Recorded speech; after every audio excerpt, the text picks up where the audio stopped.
Imam Ghazali, Imam Syafi'i, Imam Hambali, Imam Maliki, apa sekolah universitas? Rasulullah, laqad inna kalimah firman Allah, semua para nabi bukan bahasa Arab, bahasa Suryani.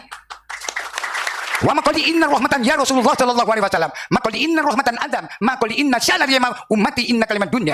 Apa ini? Hidup bagaimana ini? Sejauh ini yang paling jauh saya kira ketika Mama Gufron itu mengatakan bahwasanya semua nabi bahkan sebelumnya menyebut Rasulullah itu berbicaranya pakai bahasa Suryani bukan bahasa Arab. Sebetulnya memang bahasa Suryani itu bahasa yang tua sekali ya. Ada banyak para nabi yang pakai bahasa Suryani ya. Nabi Adam kalau tidak salah juga Suryani ya. Nabi dan lain sebagainya. Tetapi kalau Nabi Muhammad SAW dan juga Nabi Ismail itu menggunakan bahasa Arab. Saya kira ini sudah sesuatu yang mafhum bidoruri ya. Nabi Muhammad itu orang Arab. Ya orang Arab bicaranya pakai bahasa Arab Pak. Kok bisa bahasa Suryani gitu. Dan saya tidak mau bacakan ayatnya lah ya. Jadi konstruksi berpikirnya begini. Ketika Nabi diutus itu biasanya sesuai dengan lisanu qaumihim ya. Jadi arsalallahu rasulahu bilisani qaumihi gitu ya. Allah mengutus rasulnya itu sesuai dengan bahasa kaumnya. Nabi Muhammad kan diutus di bangsa Arab Pak. Ya mestinya bahasa Arab. Makanya terbukti Al-Qur'an pakai bahasa Arab. Bahkan itu mansus Pak. Apa jangan-jangan Al-Qur'an juga bahasa Suryani? Enggak, bahasa Arab Pak ya. Ada bahasa Al-Qur'annya itu bahkan secara sharih itu kami turunkan Al-Qur'an itu bahasa Arab gitu ya, bukan bahasa Suryani. Lagian kok kayaknya anti banget dengan Arab. Enggak lah ya. Kenapa sih harus Suryani terus? Suryani juga bukan Nusantara juga kan, kecuali mungkin bahasa Sunda, mungkin ada bahasa semangat dengan Nusantaranya bahwa Nabi Muhammad pakai bahasa Sunda misalnya ya. Ya daripada bahasa Suryani.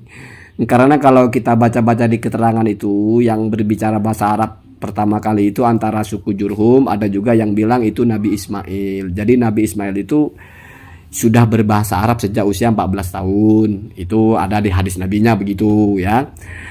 Penjelasannya ulama begitu. Dan jelas berarti Nabi Ismail ya diutus menggunakan bahasa Arab. Artinya menyampaikan dakwahnya memakai bahasa Arab. Nabi Muhammad juga Pak. Bahkan ada pembahasannya orang yang mengatakan Nabi Muhammad bukan orang Arab, itu bagaimana hukumnya. Cuma yang tidak penting juga ya. Yang jelas kenapa ya orang-orang seperti Mama Gufron itu punya informasi-informasi yang tidak masyhur gitu. Ini saya juga agak bingung karena kalau men-tracking pembicaraan orang itu kalau ranahnya ilmu kan enak ya. Enak itu maksudnya kita bisa tinggal tanya, Bapak bicara berdasarkan apa. Kalau Mama Gufron kan nggak cocok ditanya. Memang Mama Gufron dasarnya apa? Nanti dia keluarin jurusnya wamakoli kita nggak paham juga. Ya, kan jadi percuma. Misalnya apa dasarnya? Itu ada bahasa Suryani wamakoli inna rahmatan fima Allah. Gimana kita bantahnya? Kan saya tidak boleh membantah apa yang saya tidak paham. Paham aja saya enggak kok mau bantah. Repot begitu kan? Apalagi levelnya sudah biasa ngobrol dengan malaikat Jibril, ngobrol dengan semut, terus bisa buat perjanjian dengan malaikat. Ini sudah bukan levelan kita, ini sudah lain. Tapi kalau informasinya kok nabrak yang sudah diketahui semua orang, agak aneh juga gitu ya. Memang sih di Indonesia ini orang ngaku nabi aja ada ya, banyak lagi ya, Mosodek ya. Jadi nggak mau kalah. Kalau dulu ngaku nabi itu orang Arab ya. Di Arab lah setidaknya Musailam Al-Kadzab. Ini di Indonesia juga banyak Mosodek gitu kan. Kebalikannya kalau yang itu Al-Kadzab, yang ini yang Mosodeknya. Ada yang Suyuti namanya, ada yang Tugimin, kan banyak itu ngaku-ngaku nabi begitu. Ada Lia Eden dan sebagainya. Cuma ya kesulitannya begitu. Jadi begini Mak, barang itu kalau bisa ditimbang itu ada timbangannya pertama. Terus barang itu memang cocok untuk ditimbang gitu. Jadi beras, tepung itu kita enak ngukur ya, ini berapa sih beratnya. Kalau orang bilang 3 kilo bisa kita taruh di timbangan. Oh nggak sampai, ini 2,5 kilo. Timbangannya error berarti punya kamu. Karena ditimbang dengan beberapa timbangan ini nggak nyampe 3 kilo gitu. Nah kalau misalnya yang mau ditimbang angin Pak, gimana nimbang angin? Nimbang angin pakai timbangan berat badan. Ya kan nggak cocok Pak. Mengomentari ucapan Mama Gufron pakai kitab gimana? Dia kitabnya nulis sendiri 500 lebih lagi, kitab bahasa Suryani semua. Kan kita nggak paham kitabnya itu, kita juga nggak pernah lihat ya. Abjadnya juga lain kayaknya.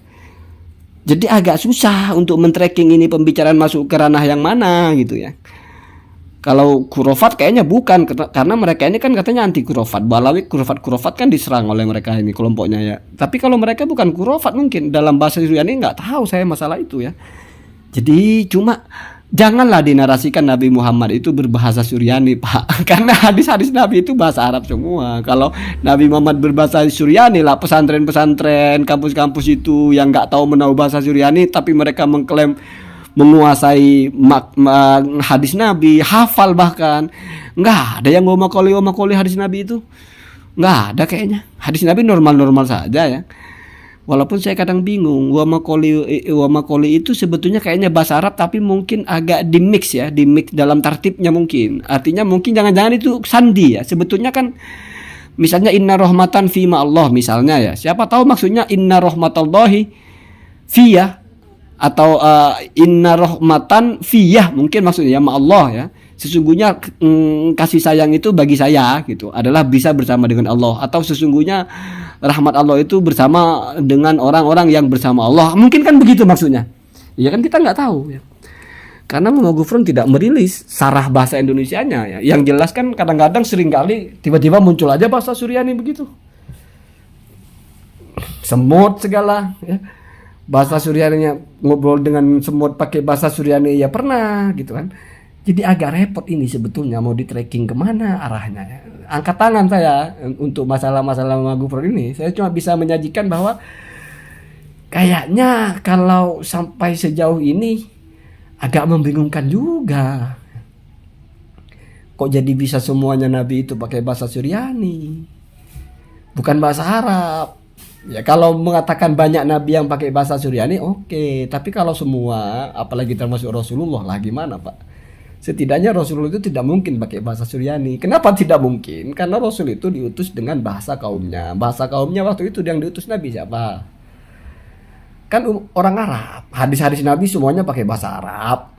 Ketika berbicara dengan Fatimah, berbicara dengan sahabat-sahabatnya, berbicara dengan siapapun pakai bahasa Arab. Nabi membacakan Al-Quran pakai bahasa Arab. Sahabat-sahabat Nabi berkomunikasi dengan bahasa Arab. Ya. Bahkan ada Al-Quran itu menjelaskan seandainya Al-Quran itu pakai bahasa ajam nanti diprotes oleh mereka. Kenapa? Karena mereka tidak akan mengerti. Al-Quran ini kan untuk difahami ya, oleh orang yang menerima. Tapi kok pakai bahasa yang tidak mereka fahami, kan bingung. Atau mereka nanti protes, kami kan cukup Arab, kok utusan untuk kami ini kok bukan bahasa Arab dan sebagainya. Ada itu, tapi tidak perlu lah ya. Tidak perlu kita terlalu serius sejauh itu. Cuma cukup saya tunjukkan bahwa ini agak-agak gitu ya. Mungkin banyak yang lebih dari ini, cuma yang setahu saya yang seliweran yang agak jauh ya ini ya. Bahwasanya ternyata para nabi itu termasuk Rasulullah pakai bahasa Suryani, bukan bahasa Arab ya. Apa Suryani yang Nusantara apa bagaimana? Kita juga kurang paham ya. Allahumma hadina